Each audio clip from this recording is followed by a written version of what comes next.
Hey, good. It's back on. All right. Do-do-do. Do-do-do. Don't worry about missing lesson number 4 last week. You can look at the video. I sent it over to you. Yeah, I sent it to you guys, so you should be fine. Let's go ahead. Do this.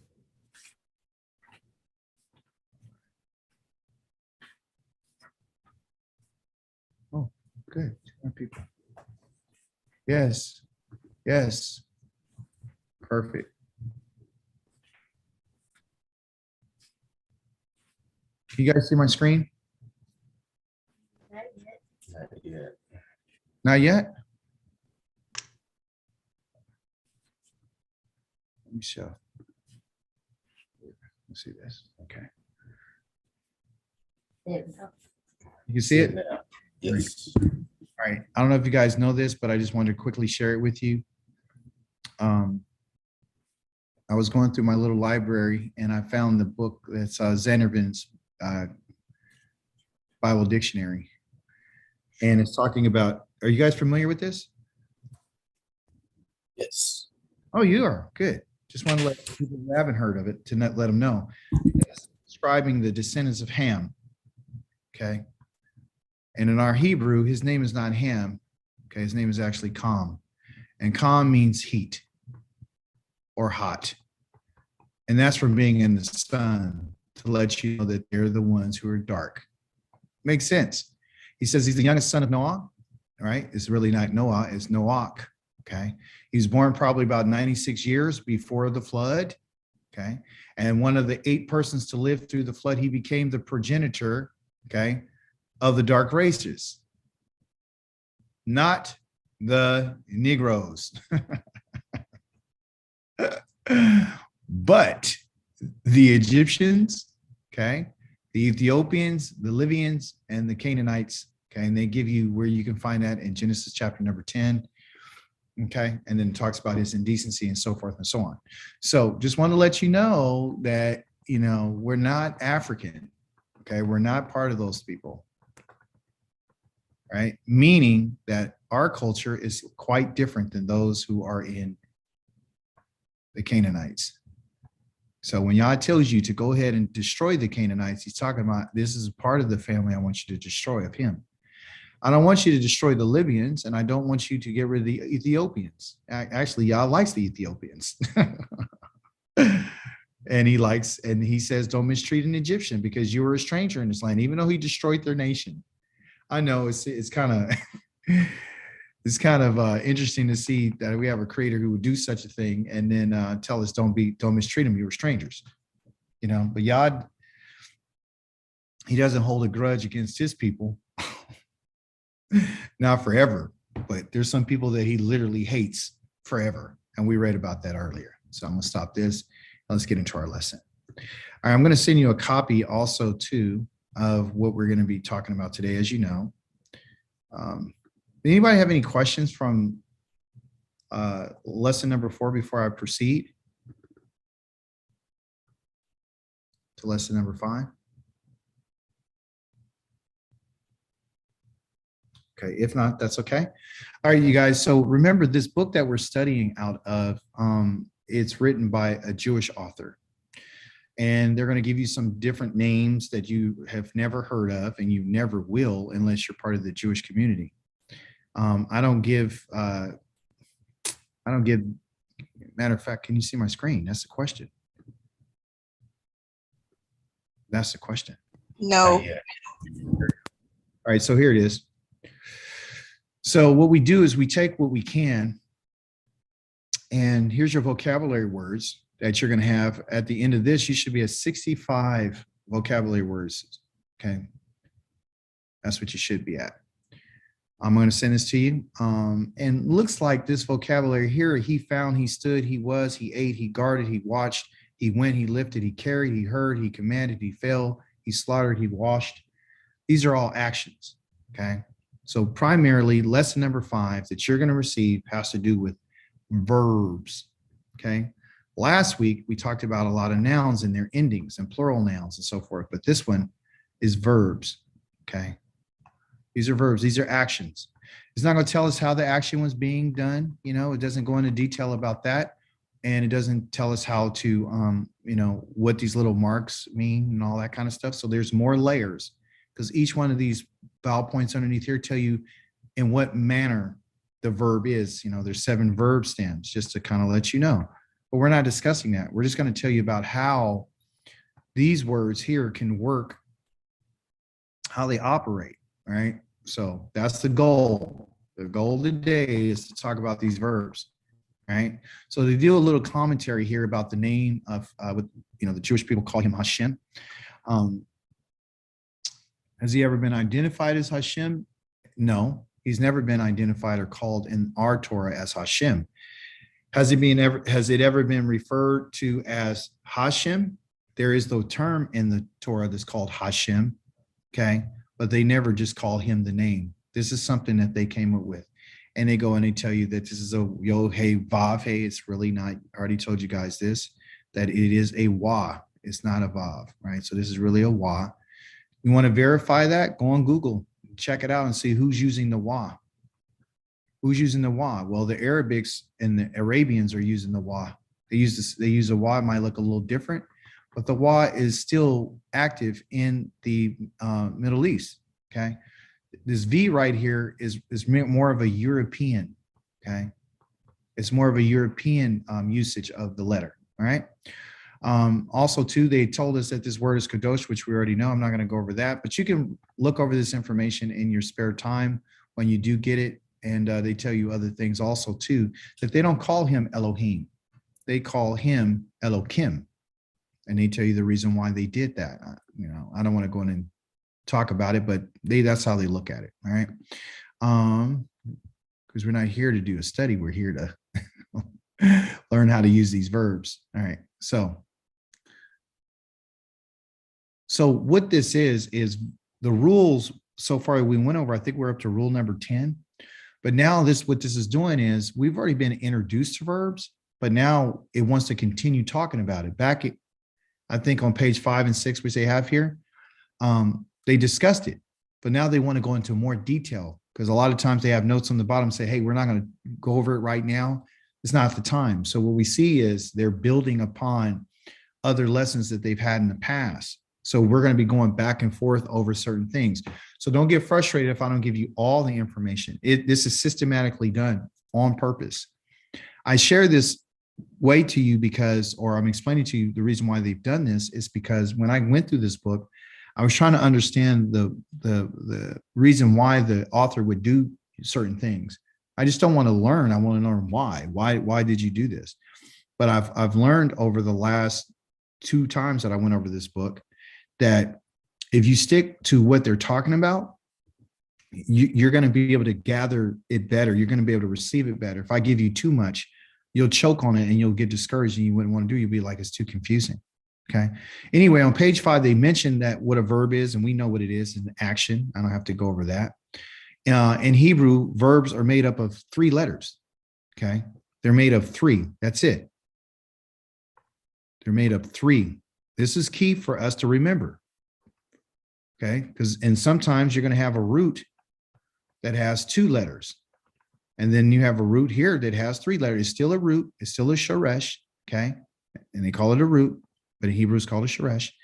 And these are the pieces that you're going to be looking for when you're reading.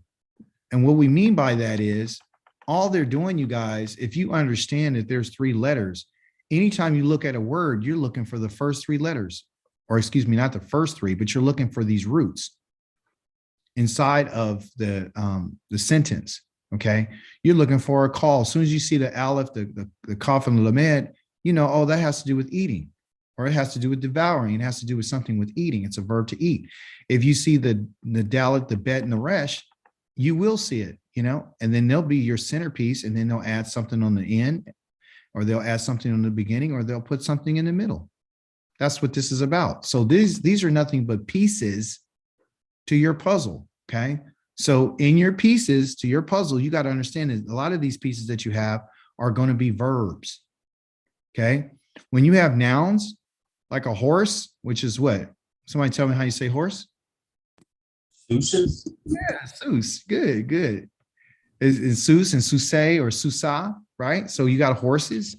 Your father and your mother's a noun, right? You got a tree, other those sorts of things. And with those things, you can add endings to those as well. So it's just pieces. So all you're learning is just the pieces. So today you're going to go over these verbs. Okay. And there are three, and it's easy to remember. There's just three of them. And one of the ways, my little secret is to remember that a verb is action, right? So if it's the first two letters, that's the father and the mother. The first one is the father. The second one is the mother. Look how it's reversed. The father is for F, and then you put female, and then the mother is the male. Look, you can put male right there. It's kind of confusing. I just noticed that. But the last letter that's added, you can always remember that as a child. So the father and the mother plus the child equals 3. That's how you will remember. And basically in the Hebrew language, the 3-letter roots are child roots. They're the children of the parents. The parents are the 2 roots. The 2, the first letter and the second letter. And then the child will go on the end. Okay. It's a letter that's added. So 3 equals child. Just remember that. 2 is parents. Right. If we want to use verbs in the past, the present, or future tenses, we simply add certain letters to the beginning, middle, or the end of the word, depending on the tense that we're in. And meaning that the tenses are am I talking about the action that they did in the past, or am I talking about something that they have done in the present that they're currently doing, or are we talking about something that there is an intention on doing in the future? Okay. So the past, present, and future are nothing but pieces of your puzzle that you're going to add. Okay. I know this is not part of the lesson, but I'm just put it in here since they mention it. The future tense letters are going to always be the first letter in the word. The present tense letter is always going to be in the middle. Okay. And the past is always going to be at the end. That's the last, letter that's put on the end. So it makes sense. Something that's put on the end is perfect. It's at the end. It's done. Okay. Future tense is something that hasn't happened. It's going to happen. So it's not a completed action. Okay. It's incomplete. Whole nother lesson, but I thought it'd be cool because you guys are pretty smart that you would understand that these are just pieces. And you're going to take these pieces, which will be letters, and you would add them to the front, the middle, or the back. That's it. So what's the deal? Well, you got to learn what the main piece is. You got to learn the root. And then once you learn the root, and then you learn the endings. As soon as you put the endings on, you're like, okay, I got that. That's the ka. And with that right there, and I got the ka with the 2 dots, or I got the kim, I got that. So you know what those pieces are. And then you just add those pieces and you'll see to these roots. It's just a big puzzle. I just want to keep pushing it upon you. It's a puzzle. It said it's very easy to identify which tense a verb is in. Okay. Just simply look at the position of the added letters. Okay. Basically, like I just said, past letter is the one that's added onto the end of the 3 root letters. Okay. It represents that action is already in the past, meaning it is complete. The present tense is talking about something that's currently going on. Okay. So that letter will be added into the middle. And they're going to give some examples. So don't worry about it. I'll show you what it looks like. And then future tense, it will be in the front. The letter will be added. These are letters we're talking about that are going to be added to the front of the 3-letter root. And it represents the action that is still to come in the future. So it's not done. It's not complete. It's incomplete. All right. Here's our examples. So they're using one, and I'm going to kind of make it larger. So let's just look at this right quick. Now, in our diagnostic, I want us to have this in our mind too, to do some diagnostics. Okay. I want to, first thing you want to do is you want to look at what is the 3-letter root. Well, I know from my vocabulary that shamar is to guard. I know that. I've been reading a long time. So then I know that they have added some letters on the end to that root. So the root is shamar. The ending right here is going to tell me something that it's in the past, present, or future. Okay. Because it's on the end, it's going to be in the past. Okay. It's in the past. Next time we're going to look and we're going to look for the same, where here's the first three, but oh, wait a minute, I got something in the middle. Well, when I become familiar with the language, I'll be like, okay, I know this right here was added. It's added in the middle of the shin, the mem, and the resh. Shem, mem, and the resh. So that this letter right here can be added in the middle of between the first and second word. The first one's right here. The second one or second letter is right here. And so you would have shomer. Last week, because this is where some confusion might happen. Last week, we found out that this by itself means him. If it's on the end, if you put this letter on the end of your puzzle right here, then it means him. That's an ending. But it's showing you that I can use that same piece of that puzzle and I could sit that in the middle right here of this word. And I can say that this right here is something that is present. It's a present tense. It's a present tense.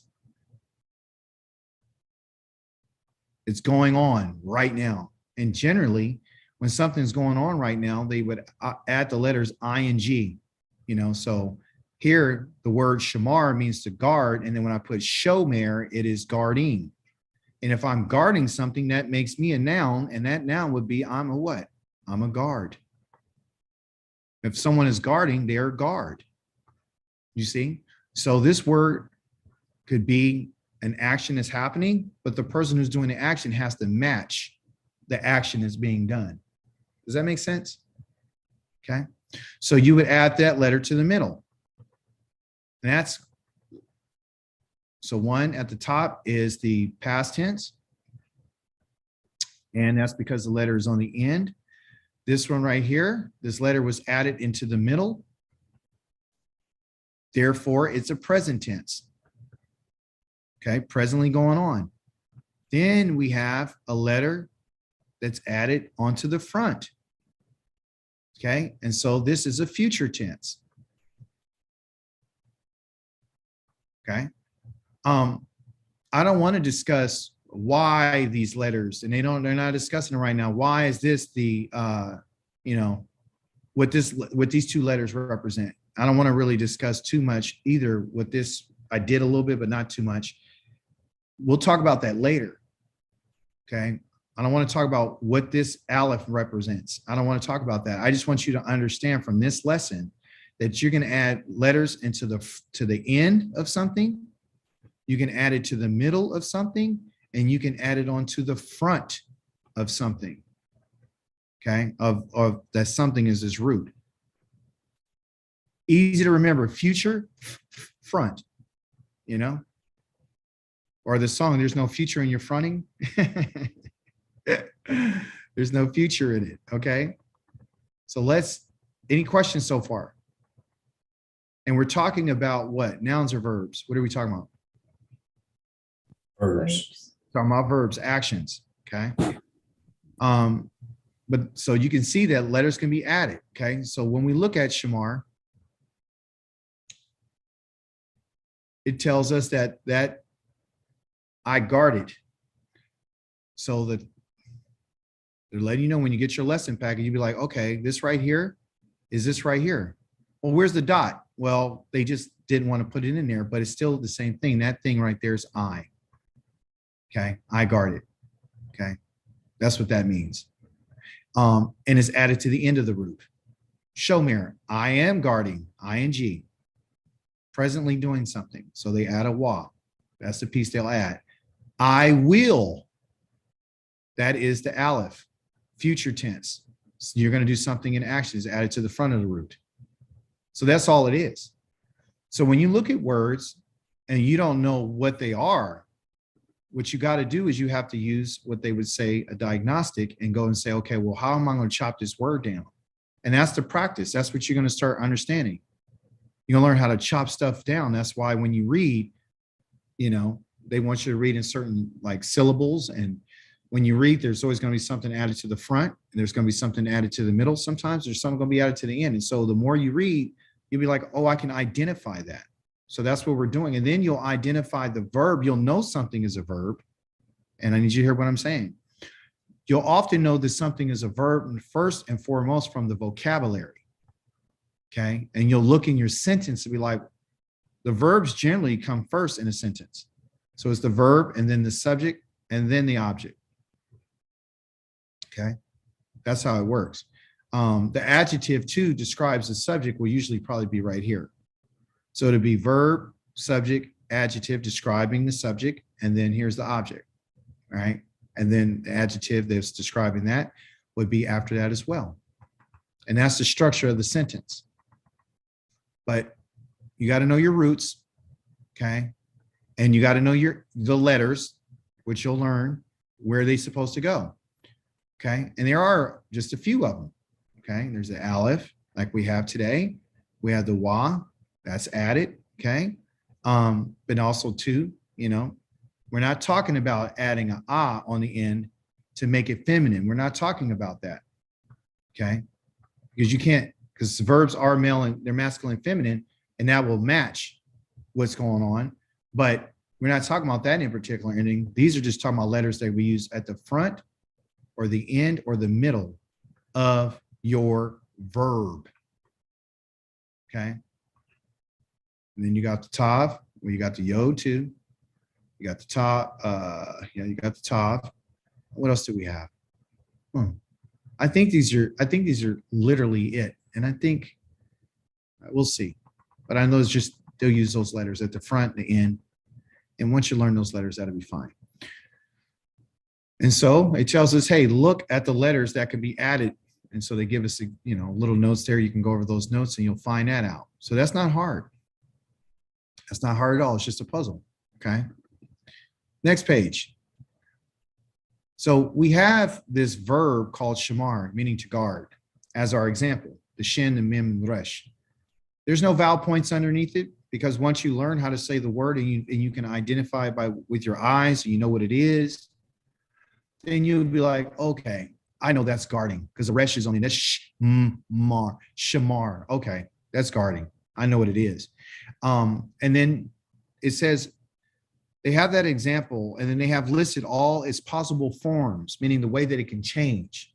That's all a form is. It's either going to be in the past and future tenses. And they said, we're going to discuss later. They don't even want to talk about what a present tense is yet, because it'd just be too much information to go into detail. So they're only going to tell us right now about what has happened in the past, when it's happened in the future.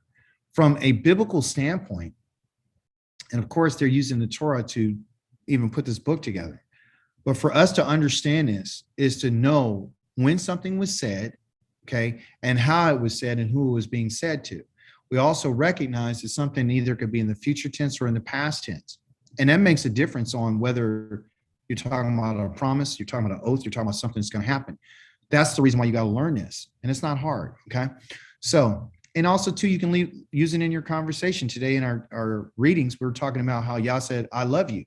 Well, ahav is love and ti is I, okay? Ahavti. That's the first word he said to Israel in the book of Malachi. So you can see right there, oh, that's an action to love. And then boom, the T on the end, I. It's perfect because it's in the past. Here's the idea from a Hebraic understanding. Your past is complete. It's already done. Okay. Your future is already your past, meaning like everything that we're doing right now. When they say, well, how would a person know their future? In the Hebrew thought, you know your future by what your past was. So what it means is this: everything that you and I do in our past, like what we did yesterday, we're living out what the actions of what we did yesterday today, as a result of what happened yesterday. Our ancestors broke Yah's laws, right? So the future of that is the only way you can find out how to get out of it is going back to your past. And what you got to do is you got to recreate a whole nother past, which is the time that you're in right now. You have to recreate it. So when you and I are doing what Yahweh says, we're recreating. And so our future will be different than what our past is. It's kind of confusing, but I just want to let you know that the way the Hebrew thought is that the past is concrete. It means it's finished and it is complete and it's perfect. Okay. So when Yah tells us that he loves us, he's not talking about in the future. He's talking about in the past. You see what I'm saying? And it's perfect. And so if it's just, well, that was then and now is now, and it doesn't count, then that means that you and I don't understand that the past is perfect.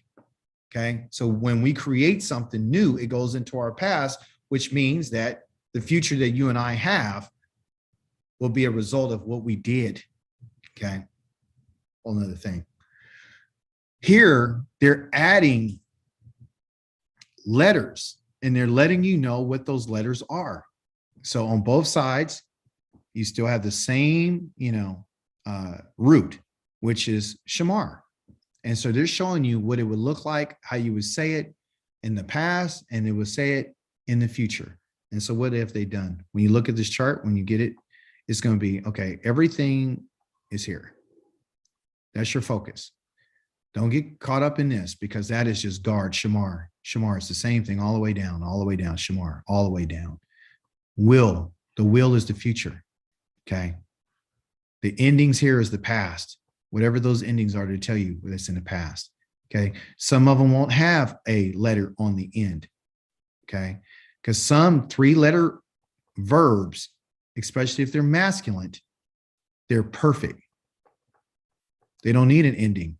It's already perfect, okay? So you'll see that. And I'll explain a little bit more about that in just a second. So if you notice,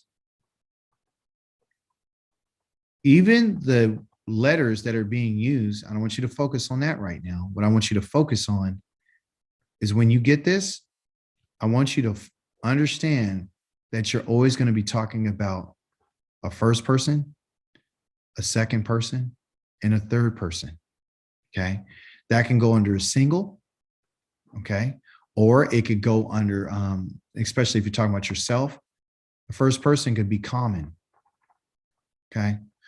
When we are doing something, that is a first person. That means everybody's gathered into one group. That's common. And it's a plural, okay? This is a first person up here and it's singular. This is you as a second person, singular. Third person, he, she, or it is singular. And then everything down here is plural. You understand? So once you learn first person, second person, third person, you're good. You don't have a fourth, fifth, sixth. It's only 3. Okay. You have to know this because these letters represent first person, second person, third person. Here's the example. The word I, okay, first person common, okay, it could be male or female. You're the person speaking. If you did something in the past, it means you ED'd it right here. I guarded. That's in the past. That means it's perfect. It's over, okay? The I here represents the T, the Tav, and the Yod. T, okay? It usually comes with a little dot underneath there. T, that's how you say it. But on the opposite side for the future, this Aleph right here is a future tense, and that means I as well, okay? What's interesting about this is in the Hebrew alphabet, what's the first letter of the alphabet?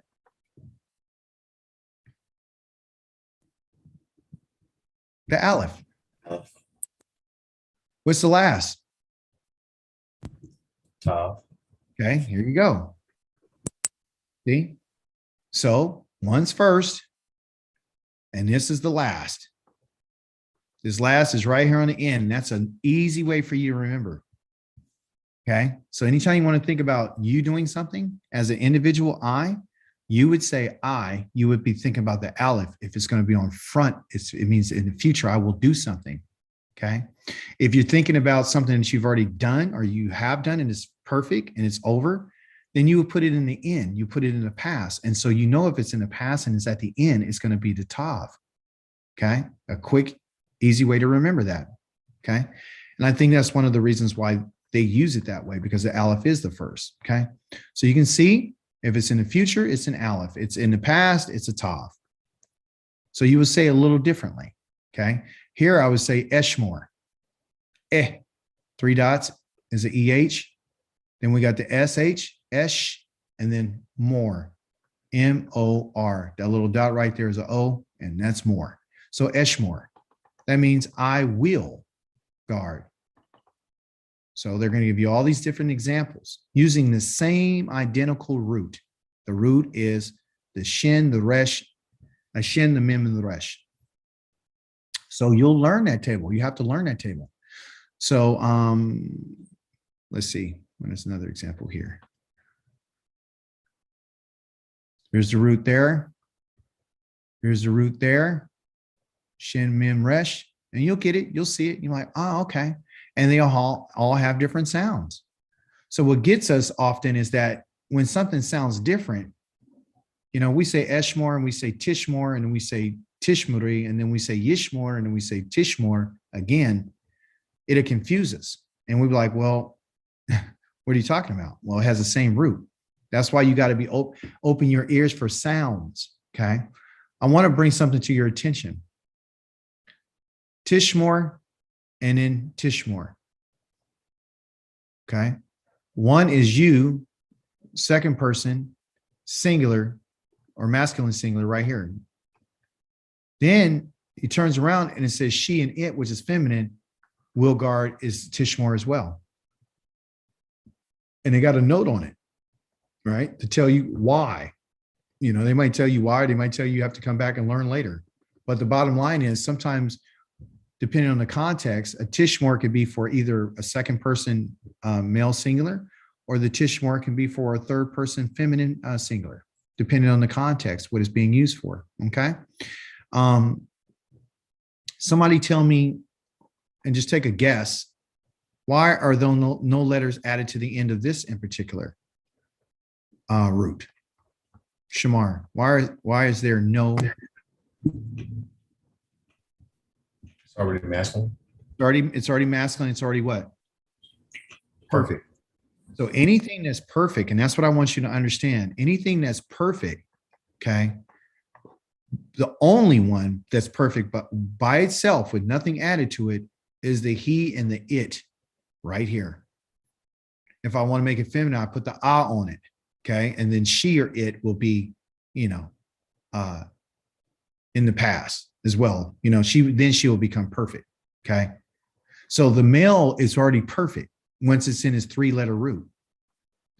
So all 3-letter roots are perfect, and they're all what? If they're all perfect and they're all 3 letters, what are they? They're masculine. They're masculine. They're perfect. Okay. So we'll get more into the perfect and imperfect stuff a little bit later. But just when you get this, just understand that they're using the same root and they're telling you all the different ways. Okay. So if you notice, you know, there's some of the endings that you should be familiar with, like the nu right here. That means we. Okay. And here's a noon. It ain't new. It's just a noon. That means we too. So it depends on where it's at. If it's in the front, it's going to look a certain way. If it's in the back, it's going to be a certain way. Okay. And then you got the tishmaru, right? And that's plural. What makes it plural? The u on here. See, that's a piece of the puzzle, the u. And in here is the shamar and then the t. The t means you, plural, right? So you know these pieces, you'll be able to put it together, right? So here we go. There's a tav, and then we got shamar, and then we got na. Tishmarona, right? Look in the pieces. You're going to separate these things in your mind and say, oh, that's the root. That's it. You know, how do I deal with that? So you're just going to go over that. And once you start seeing it, often you'll be like, okay. And of course, your brain is going to be like, I've never seen this before. So, you know, what is it?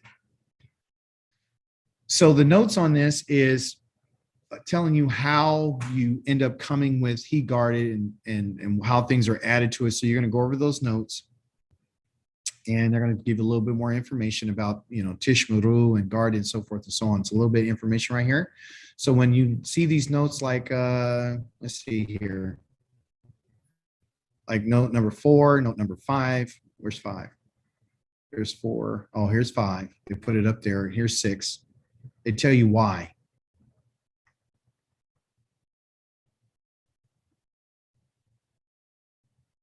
So I want you to be concerned with first person, second person, third person. Common, first person, second person, third person. Singular, first person, second person, third person. Plural, first person, second person, third person.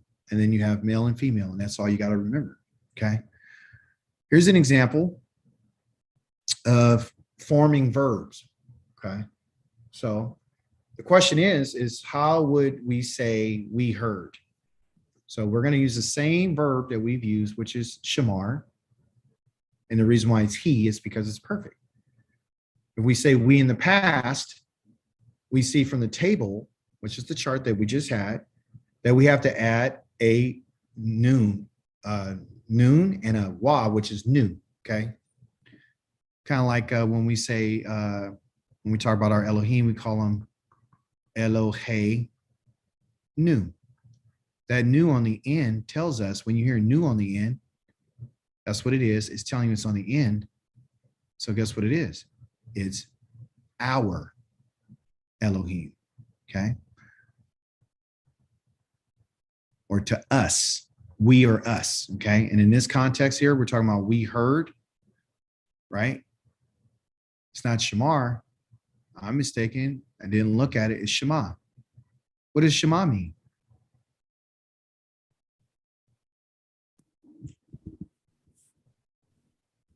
Obey. To hear, to listen. Okay. So the shema is right there. So we're going to add letters to our root. So shema is it. And then we got the new. Shemanu.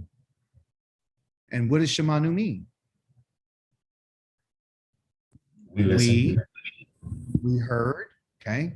And the reason why it's not listen, because that would be in a present tense, listening or will listen. We heard, meaning the past tense. The reason why we know it's a past tense as well is because it has a past tense ending, the new right here. And it's at the end of the verb. So it's going to teach you how to put the pieces in the right place. Okay. Let's look at another example. Matzah means perfectly he found. Perfect. Why is it perfect? Why is this perfect? It's 3 letters and it's a masculine. So MS, that's what it is. Okay. Third person masculine singular. It's perfect. You don't have to add anything to it. That's the only one you don't have to. So to say he in the future tense, right, we would have to add a yod onto the front of the verb. And so it goes from the word matzah, he found. And if you're talking about future, you got to put something in the beginning or in the front. And so the letter that they use for he in the Hebrew is a yod. It's on a front. If it's on the front, it's in the future. If it's in the future, it means will. So he will find. So as I told you before, this yod right here means he, and then you have your root, matzah. And matzah means found. He found. Okay. But if I'm going to say he will, not found, because he's going to do something in the will and his future will find. Okay. He will find. The he is the yod. And all I'm doing is adding that letter to the front. If I wanted to say I will find, what letter would I add to the front? Just off your memory. Aleph. You'll add that aleph to the front of it. So it would be emsa. Okay. Emsa. If I'm talking about he, it would be yimsa. Okay. Yimsa. If I say you in the future tense, it will be a tav right here. It will be timsa. That's all it is. And so if you know your pieces to your puzzle, you just add it to your vocabulary word. And that's all it is. Now it says that they will find. We know will means in the future. Okay. And the word for he, did I say find? Oh, I was reading something. He will sin, excuse me. The word here is shalak. Shalak is perfect. Shalak is a 3-letter root. Shalak tells me that it's, since it is 3 letters, it tells me that it's masculine, singular, and third person. Okay. He sent perfectly. Okay. But if I want to say he will, okay. Or excuse me, they have is they will send, not he, they, feminine. If you want to say that they sent and it's all females, then if you would look at your chart for the future tense, and I'll just kind of go right here right quick. I want you to look back at your chart that you have. We'll come back to it right here. And I want you to go to they. And as you see on your chart here, they, and it's talking about, I think if it's plural, I'm not mistaken. Yes, it is plural. And it's feminine plural, it's right here. You're going to add that ending. You're going to add this ending. And these endings will never change. You're going to add that ending because it represents they, feminine. Okay. And it's in the third person. And it's in the plural. Okay. This is in, so these are the second person. This is the third person. And this right here is the first person common. Right here. See? So it's always going to be first person, second person, third person. First person, second person, third person in singular. First person, second person, third person, or second person, third person in plural. That's all it is. So you're going to add this ending if we want to say they will sin. You just take shalak and you're going to do something with it.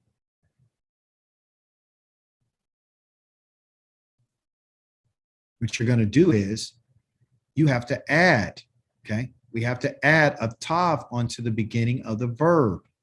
The beginning means the front. And you're going to and add this onto the end. Okay. Therefore, they, the feminine plural, will sin will be this in particular word here. Here's shalak, the root, and they said add a tav to the front right here and add the na to the end. And this will give you your word tishlakna. Tish lak na. Okay. The tish right here is the tav. The dot for the there is that dot, the ish right there. The shin right here is the tish. And then I know how to say that. That's a L. That's why it's el lach alamed. This is a ah right here. And this is my ch right here, lak. And then I got the n right here, which is the noon. And then I got the ah right here, na. So you can hear the ah on the end, which lets us know that it's feminine, right? You see that? But it has the noon added onto it. So it's tishna, okay, tishlakna. So if you know your root, which is shalak, you could take that one root and turn it into a third person.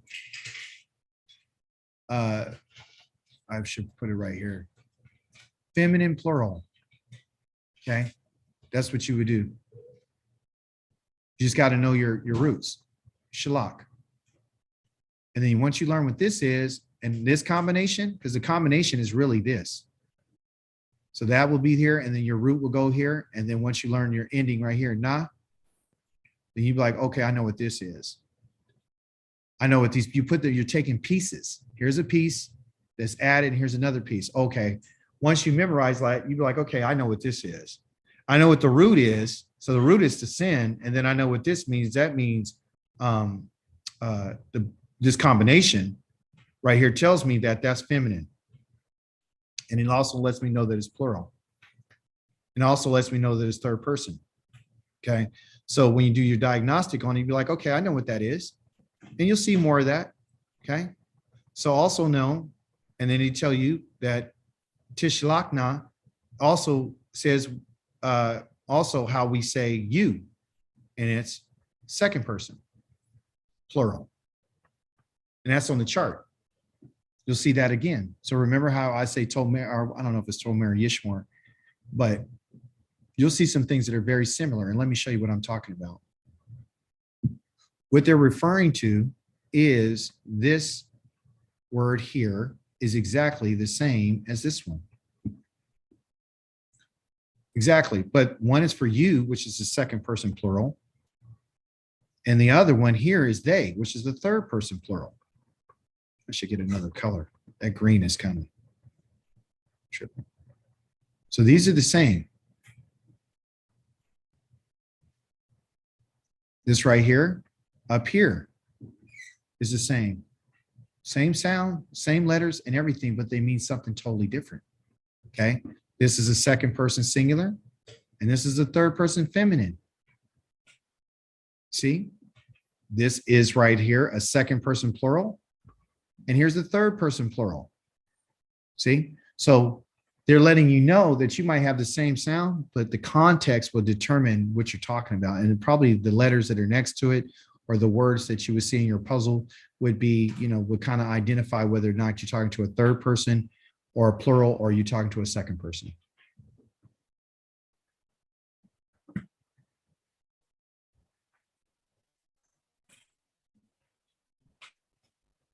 All right, so they went over that. I'm gonna let you read that on your own.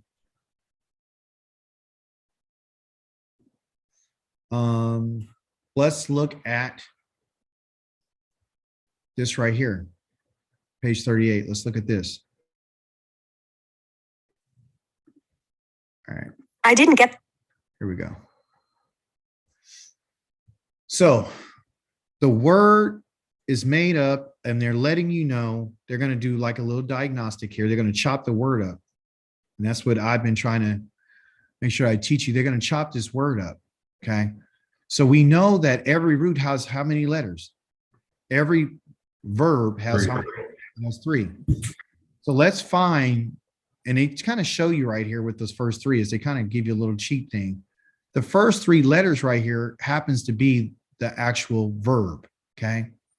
The end right here, once you learn your endings, you'd be like, oh, I know what that means. That means I. And it means, and because it's on the end, it means it's perfect. It's in the past. Okay. So they're going to break each one of these words down for you and let you know how they put it together. So they separate it and they go, okay, Yatsa right here. Yatsa, we know means he went out. That's what Yatsa means. Why? Somebody tell me why it's he. Perfect. It's perfect. Thank you. It's perfect because 3-letter roots in verbs are perfect and they're masculine. And that's something that you can never change. It will never change. Okay. Then it tells us that they added these 2 consonants right here called a T. Okay. At the end, which tells us that the verb, the action is in the past, because we're only going to do with the past, the present, and the future. But now that we're in our little class in lesson 5, they said, we're not going to talk about the present. We're only talking about the past and the future. So anything on the end of a word tells you it's in the past. If it's in the past, it is perfect. If it's in the past, it is finished. If it's in the past, it is complete. That means the thought and the action of that thought is completed. There's nothing that can be added to it. Okay. Now, it says if we go in the past table on page 36, which we saw, we know that this right here identifies itself with the first person common singular as I. And that can either be male or it can be female because it's gender neutral. Okay. The gender is neutral. Therefore, Yatsathi means I went out. That's it. So you can see that all you need to do is just know your vocabulary words and then you're good. And you put your endings on there, you'd be like, man, this is a piece of cake. Because that's all it is. Don't let it intimidate you. They're just words. You just, like brown and green. Now you just learn how to say different words. Okay. The second example is the word that they have called nadaber. Okay.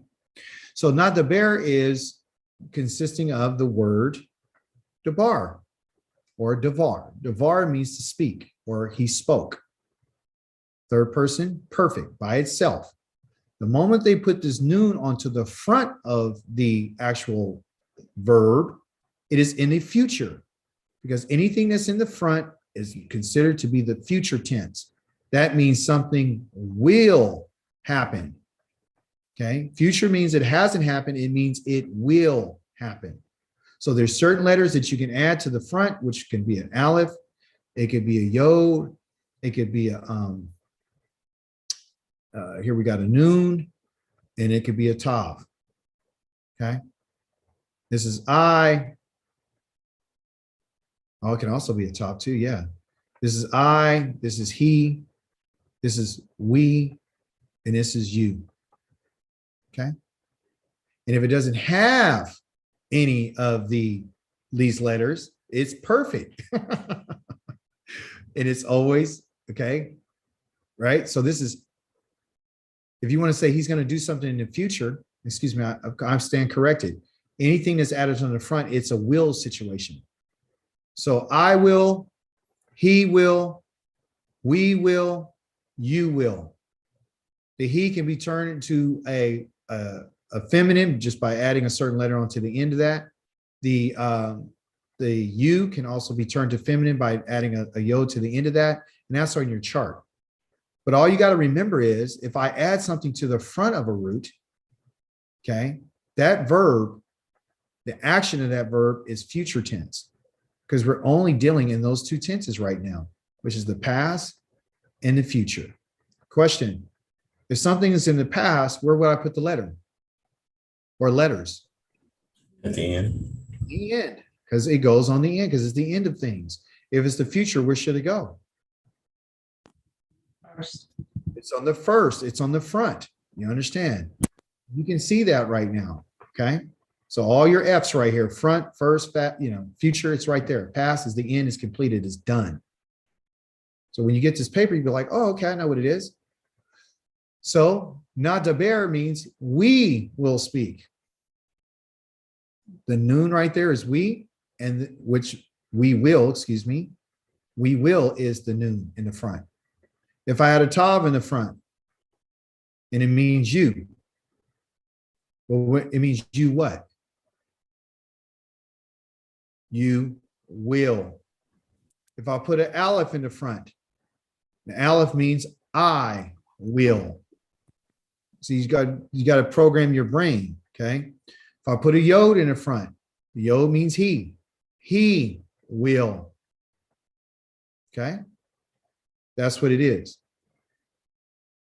Got a noon. We will. I'm going to keep pressing this will because this is a problem I had. I just want to say I or he or you or we. And I kept trying to ignore the fact will. You got to say will because will means future. It means is that it's not done. Okay. It's like when you see a 3-letter root by itself, like our Torah portion that we did this week was Amar. It means to say, but what does it mean? Who said? I said. It's a 3-letter, right? And here it is. He said. Okay. Now, could you add an aleph to the front of this? So now you got me on something. Yeah, I can add an aleph to the front of this, but guess what I would have to do? It's a grammatical tool that you would use. You wouldn't put another aleph on next to an aleph. What you would do is you would add a little dot up here and call it Omer. Okay, that's what it would be. It would be that this dot up here like this means there's 2 alephs here. That's just something totally different. But by itself, the aleph, the mem, and the resh is a 3-letter root that means to say. And it means say by itself, but it means he said because it's perfect. So I want to press upon you, any 3 letters, it is a he said. It's always masculine, singular, third person, okay? First person, second person, third person. So right? So when you know your root and you understand your root, all you got to do is add something to the front of it and it will give you a future tense. It's something you will do, okay? So if we were to go future tense on that table, you would see that the noon represents we. All right, and then here, nadaber means we will speak. Okay, here's an example. Well, I'll leave it at the end. Forget I won't talk about it right now. All right, so you know your roots and you know how to add letters to the front and in the back, and you got to know what they mean. All right, this word is made up. It's called tishlaki. Okay, tishlaki. So tishlaki sounds different than shalak. It sounds different than tishlak. It's tishkali. Okay, so it's consistent of 3 divisions. First is the root, which is 3 letters, and this means he sent right here, shalak. That's the first thing you notice that they keep doing. They keep trying to get you to find the root. If you can find a root, then you'll understand what it is. A root is what tells you what this in particular branch, tree, or whatever represents. You're going kind of beneath. Okay. So if you think of the root agriculturally, where's the root at? Where's the root? Where would the roots on something be? Oh, at the bottom. They'll be on the bottom and they'll be underneath the ground, right? It'll be underneath the ground. Once it comes out of the ground, it'll start growing, you see? And then once it starts growing, you can add, it has other little lines like this, and it becomes a tree, okay? Each one of these branches or stems will tell you how something can be said. So when you look at the language, you have to look at it as an agriculture. So every time they tell you about a root, if you know what the root of something is, when you see some different characteristics, you'd be like, but that, I know what the root is. So I know that this word here, shalak, I know that I can turn that into tishlaki. I know that I can turn that to shalaknu. I know I can turn that in nishlak. I can turn into all different things, just like on this tree, it can grow different, branches and leaves and fruits. But if you know what the root is, you understand things. And that's why they call it a root, because that's exactly what it is. So the roots you have to search, just like when you have the ground right here. And I say, well, go find the root. Well, the root is underneath the ground. So what we have to learn is we have to learn the roots first. You got to learn the root. If you learn the root, you'll look for the root first. And then after you're looking at the root, you'll see, well, what was added? What's coming up? What's coming up? Oh, okay. I see. They got this and this added to it. Okay. So I already know what this piece is. This piece right here means you. Oh, and they added to the front. I know it's in the front. It means it's in the future. Okay. Then I knew they added an extra Yoda at the end. I know what that means, right? That has to do with this you right here. Is it masculine or feminine? In this case, it's going to be feminine. If you look at the notes that you have on page 36, you'll be like, okay, I know what that is. Okay. So you're finding your pieces, right? One of the questions a lot of people would ask is, if something is on the front and on the back, is it in the future or is it in the past?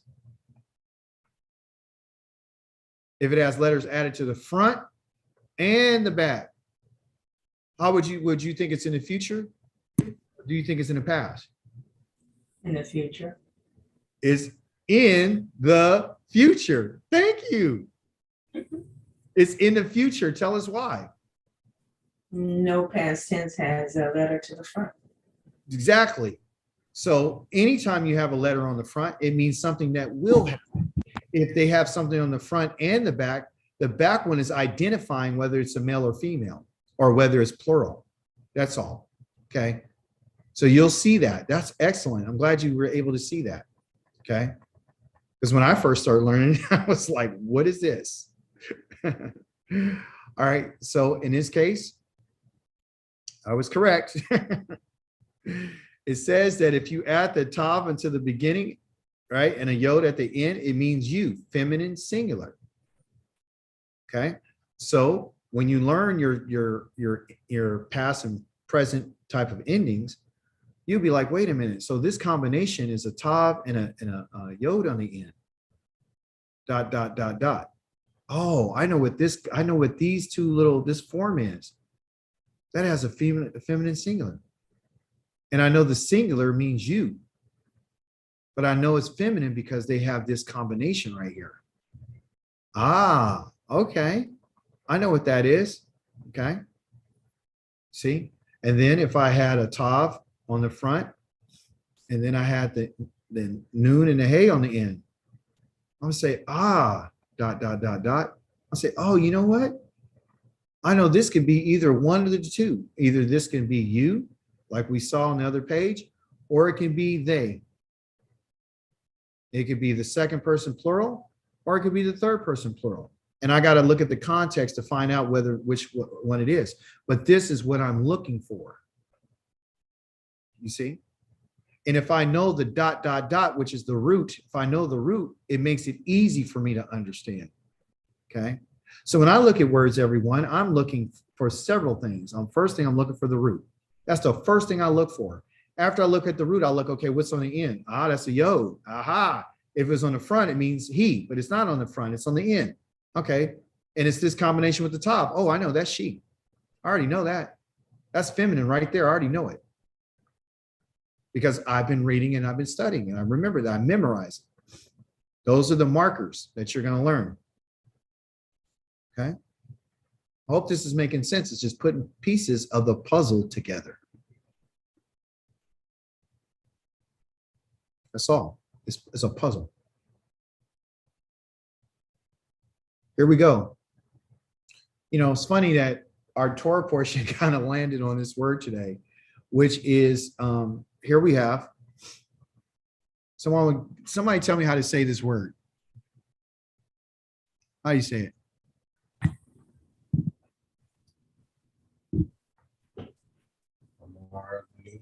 Yes, who said that? Amarnu. Thank you. That's Amarnu. Okay. And what's going on with your brain? Your brain is going this direction. Okay. And you're looking for the root, which is Amar, and then the nu. Okay. So based on this, we know that Amar is the root. It means he said. It's perfect. Okay. Never changes. They added a nu on the end. That lets us know that we're talking about a we situation. Okay. All right. And so it's at the end that tells us that it's in the past because it's at the end. The end is the past. It's in the past tense. It means that it's perfect. It's perfect. If we go to the past tense on page 36, which we don't have in front of us, but it's in your packet, that the new at the end means we. So if you want to say we said, all you got to say is Amarnu. Or Amarnu. Yeah, Amarnu. All right. Now, how is it transliterated? Or how is it, translated? We said. But if you look at it from the Hebraic standpoint, it's saying said Amar right here, and then we. So what you're doing is you're reading it this way, and then your brain is translating that way. That's what makes you super smart when you start reading Hebrew, because it makes your brain go like this now. Because this is how you're going to translate it. You're going to read it one way and then translate it the other way. So one of the things that I learned is because your eyes are going to start getting quicker. Right now they're a little slow because you're trying to read this stuff. You're trying to understand how to say, you're trying to look at all the little rules and all that kind of stuff. Once you get used to it, if I took all this stuff away and you saw Amar, if you got rid of all this right here and all you saw was Amar and got rid of that and all you saw was this, you would be like, okay, that's Amar, and then this was new. Oh, you say, oh, we. And I know Amar means say. We say? No, we said. How do I know it's said versus say? Well, said is in the past. Say means present or future. That's all it is. And the new on the end tells me that it's in the past. So it's a said. If it's in the future, it would be a say. I will say. Okay?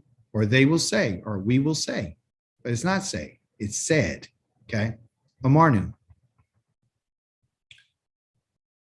If I took the new off and it was Amar by itself, it would be he said. Perfect. See? So all it is, you guys, is adding and to the roots. If you know the root, you're good to go. If you know your endings, you're good to go. So once you learn that, you got it. It's not hard. It's not hard at all. So it says, remember, the added letter on the front of the root, look at the future tense table, okay? And if it's added onto the end of the root, look at the past tense table. Very simple. And also, two, it talks about an exact translation, right? So it says, please note that the Hebrew verb has many uses. So even though we translated shamarti as on the verb table as I guarded, it can also mean I have guarded, okay? Or I did guard. All the ways of expressing the past tense in the English are included in the shamarti, meaning that they're so concrete with it. Shamarti can mean any of these things. I guarded, I have guarded, I did guard. But in the Hebrew, it's all summed up in this one particular phrase, shamarti, okay? If you notice that you could take one root like shamar or shema or davar, or you could take any of these roots that we've been talking about, and you can have a multiplicity of things. You can add all kind of stuff onto the front. You can add everything to the end. You can add stuff into the middle. So what happens is you have, like, in the Hebrew language, they only have like I think around 6,000 words. Okay. That's all they have is 6,000. But you could take and create,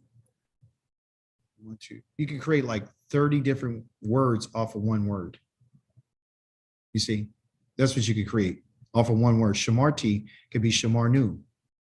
Different phrases all the time. Okay. It could be shamarna. It could be shamar. It could be shamarka. Okay. It could be any of these things. Okay. It could be eshmor. It could be tishmor. It could be tishmaru. It could be all these different things, but the same root. So once you learn the root, you know your ends and your sounds, you'll be fine. All right. So similarly, we translated eshmor as I will guard because they added something onto the front, which is I, which is the aleph, and then will, that's the I will, and then shamor right here. That's will guard. However, eshmor can also mean, as I said, I shall guard. I should guard. Let me guard. Okay. And then, of course, this verb will then can change into a noun, because now if you, some person who's doing the guarding is now considered a guard. You see? And so they can use the same word, shamar, for doing an action, but also the shamar can also mean the individual doing the action, which is the guard. You see? So there's a whole bunch of different possible ways of expressing this future tense. It is off of one word. And guess what? There's not a lot of them. There isn't. That's why I study or try to bring out in our Torah portions about these in particular roots, because once you learn these roots, you're going to see them in Genesis. You're going to see, like, we go over like 300 of the roots. Just go over the roots all the time, and they're always going to be the same, right? So here's some examples. Shalaknu, we sent. Nishlak sounds totally different. Nishlak, shalaknu. You put the new on the end versus the new on the front. One is we will send, one is we sent, etc. Not hard at all. Easy, knowing your pieces of your puzzle. Let's go on.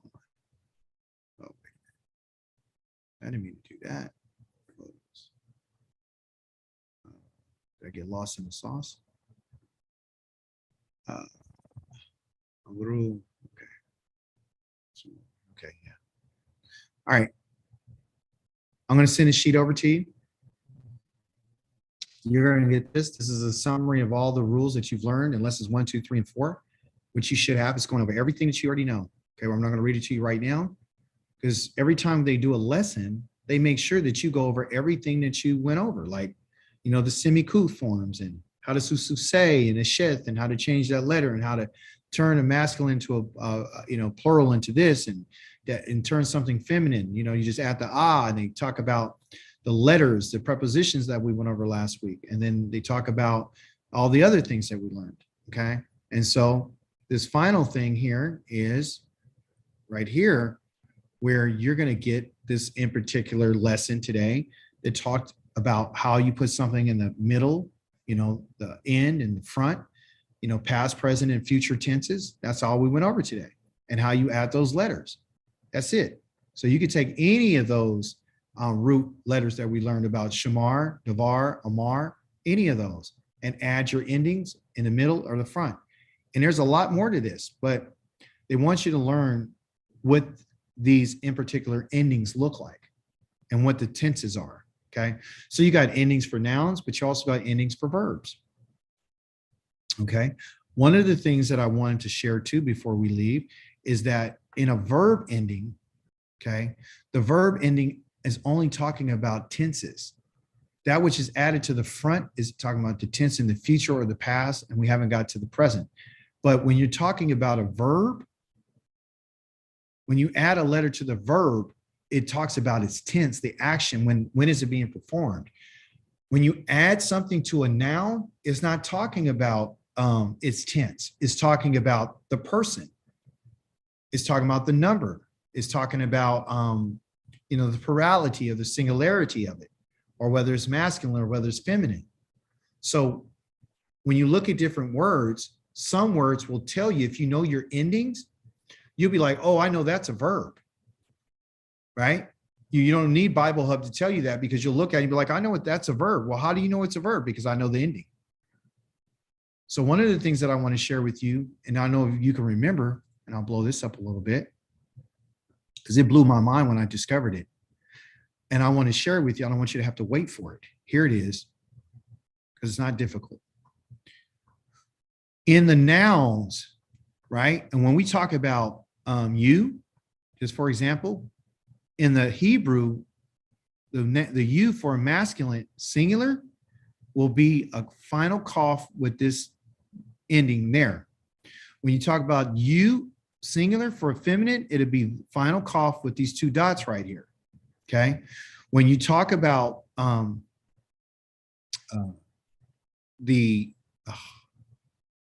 that's singular.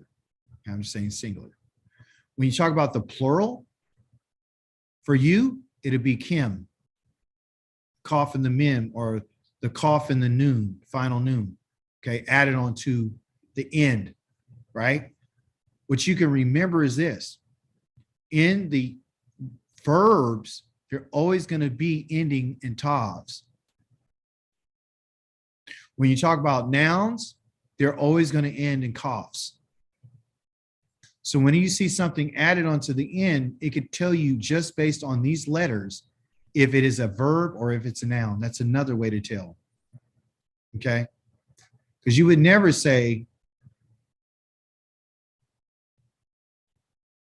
shamarka. You would never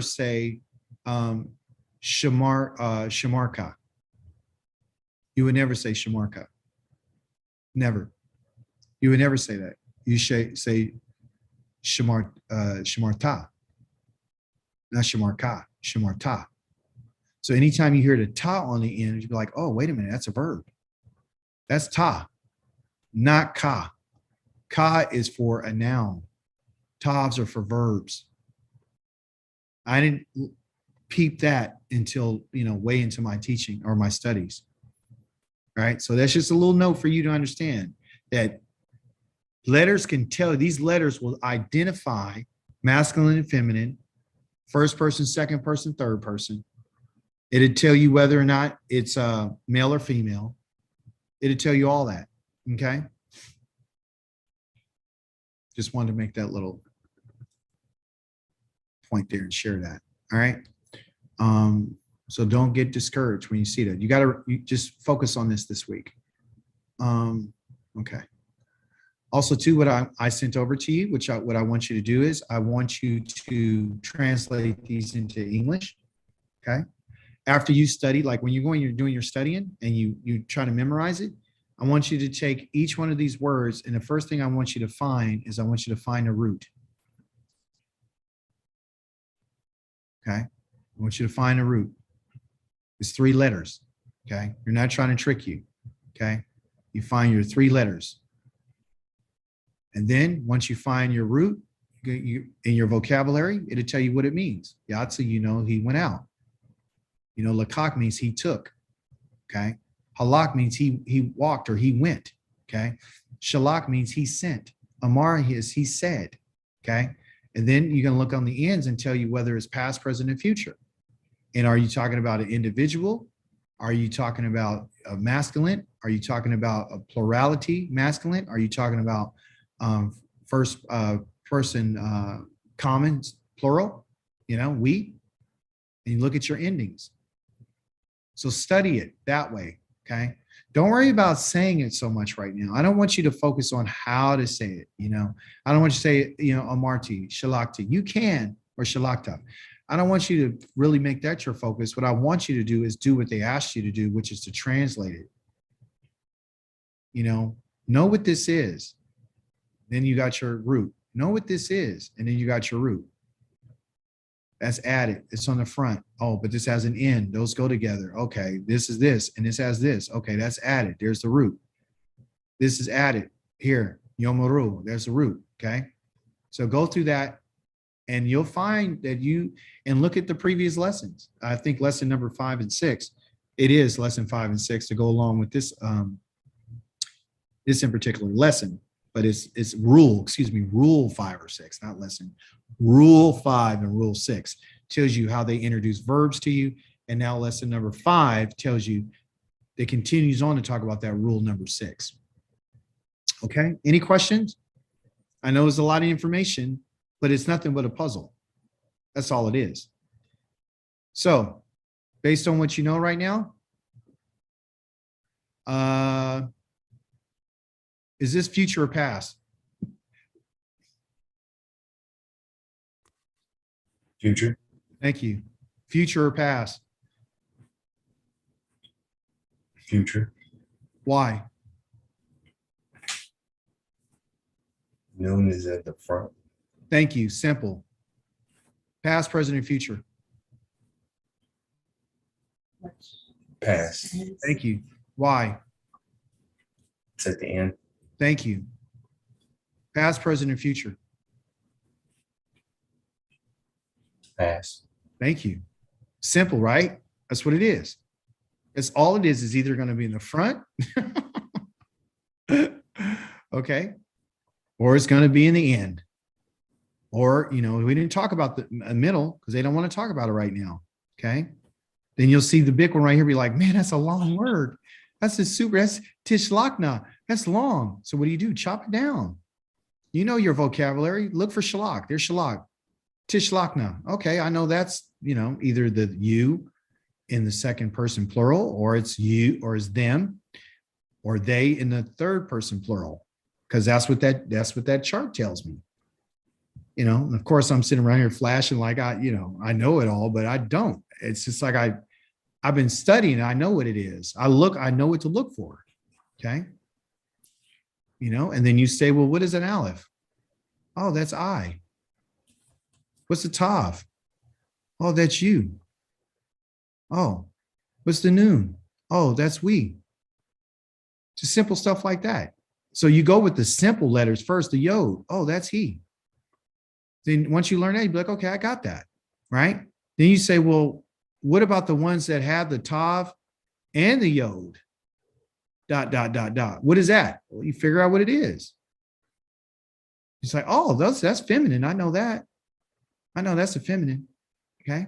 So you just got to go through those things. But to make it simple, which it is, find the root. What's the root in this word?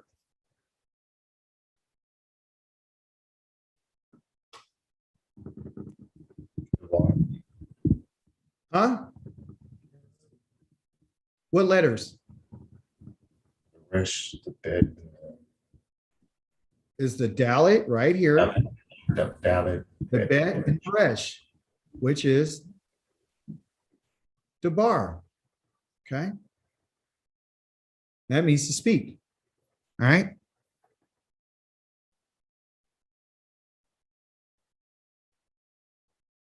There's a root right there, shamar, to guard. Shema, to listen. A call, to eat. He went. He found. Found, they found. Guard, sent. Said, will say. See, I got letters on the front. Shema, Shema. Matzah, matzah, matzah, matzah. See how many different ways it could be said? You see? Shalak, it's all there. So look for your roots. And that's what the culture is about, is looking for our roots. And so I'll send that to you. And then you guys, if you have any questions or concerns or anything about it, you'd be like, hey, I want to know more about why it was this. Then we can go over it together. All right. Any questions so far? Don't get discouraged. It's going to get better. If it hasn't gotten better, it's just easy. It's pieces of puzzle. That's all it is. It's a puzzle that you're learning about a puzzle. This stuff isn't supposed to intimidate you. It's supposed to make you think, okay, I want to solve this. And so you have that type of mind. Like you want to know about the Torah. And the only way you can really fully understand the Torah is by knowing the language. And a lot of people don't tell people that. This is not for, I don't do this for fun, just so I can say I know how to speak Hebrew. I do it because I want to know what the Creator said. And I want to know what tenses he said it in. Okay.